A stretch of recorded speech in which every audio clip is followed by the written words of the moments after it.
રાજકોટના ખોખરદળ ગામ નજીક આવેલા એક ખુલ્લા કૂવામાં શ્વાન પડી ગયું હતું. ઘટનાની જાણ થતાં જ ફાયર વિભાગની ટીમ તાત્કાલિક સ્થળ પર પહોંચી હતી. ફાયર જવાનોએ ખૂબ જ સાવચેતીપૂર્વક કૂવામાં ઉતરીને રેસ્ક્યુ ઓપરેશન હાથ ધર્યું હતું. સઘન પ્રયાસો બાદ ફાયર વિભાગે શ્વાનને હેમખેમ બહાર કાઢી તેનો જીવ બચાવ્યો હતો. અબોલ જીવને બચાવવાની આ કામગીરીને પગલે સ્થાનિક લોકોએ ફાયર ટીમની પ્રશંસા કરી હતી. સમયસર પહોંચેલી મદદને કારણે એક જીવ બચી જતા લોકોમાં આનંદની લાગણી જોવા મળી હતી. પાલીતાણામાં વરસી રહેલા સતત વરસાદને પગલે શેત્રુંજી ડેમ 100% ભરાઈ ગયો છે. તારીખ 6/7/2026ના રોજ સાંજે 5:45 વાગ્યે ડેમ સંપૂર્ણ ભરાતા દરવાજા ખોલવાની સ્થિતિ સર્જાઈ હતી. ડેમમાં પાણીની નોંધપાત્ર આવક થતાં પાલીતાણા અને તળાજા તાલુકાના ગામોને એલર્ટ કરાયા છે. પાલીતાણાના નાની રાજસ્થળી, લાપાળિયા સહિતના 5 ગામોને વિશેષ સાવચેતી રાખવા જણાવાયું છે. આ ઉપરાંત તળાજાના ભેગાડી, દાત્રડ, પિંગળી અને સરતાનપર સહિતના 13 ગામોને એલર્ટ અપાયા છે. તંત્ર દ્વારા નદીના પટમાં અવરજવર ન કરવા અને સુરક્ષિત રહેવા ગ્રામજનોને સૂચના આપવામાં આવી છે. રાજકોટના પ્રદ્યુમનનગર વિસ્તારમાં ટ્યુશન શિક્ષિકાની ક્રૂરતા સામે આવી છે.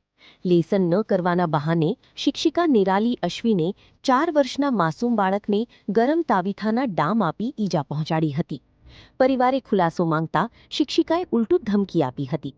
આ ગંભીર બાબતે બાળકના કાકાની ફરિયાદના આધારે પોલીસે શિક્ષિકા વિરુદ્ધ બીએનએસની વિવિધ કલમો હેઠળ ગુનો નોંધી કાયદેસરની કાર્યવાહી હાથ ધરી છે. હાલ બાળકને સિવિલ હોસ્પિટલમાં પ્રાથમિક સારવાર આપી રજા આપવામાં આવી છે. જેતપુરના કણકિયા પ્લોટ વિસ્તારમાં હત્યાની એક ગંભીર ઘટના સામે આવતા ભારે ચકચાર મચી ગઈ છે. કમલેશ વાઘેલા નામના યુવકને અજાણ્યા શખ્સોએ છરીના ઘા મારીને મોતને ઘાટ ઉતાર્યો હતો. હત્યા પાછળનું ચોક્કસ કારણ હાલ અકબંધ છે, જે પોલીસ તપાસ બાદ જ સ્પષ્ટ થશે.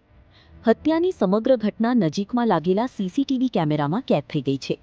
બનાવની જાણ થતાં જ હોસ્પિટલ ખાતે લોકોના ટોળા ઉમટી પડ્યા હતા.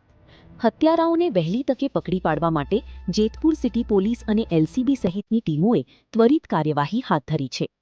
પોલીસ દ્વારા સીસીટીવી ફૂટેજ અને અન્ય પુરાવાઓના આધારે હત્યારાઓને શોધવા ચક્રો ગતિમાન કરવામાં આવ્યા છે. સુરતના કતારગામ વિસ્તારમાં પોલીસે ગાંજાના વેપાર સામે મોટી કાર્યવાહી કરી છે. બાતમીના આધારે ઘનશ્યામ શાહુ નામના શખ્સને 3.885 કિલો ગાંજા સાથે ઝડપી પાડવામાં આવ્યો છે. જપ્ત કરાયેલ ગાંજાની કિંમત અંદાજે 1.94 લાખ રૂપિયા છે, જ્યારે મુદ્દામાલ સાથે કુલ 2.02 લાખનો જથ્થો કબજે કરાયો છે.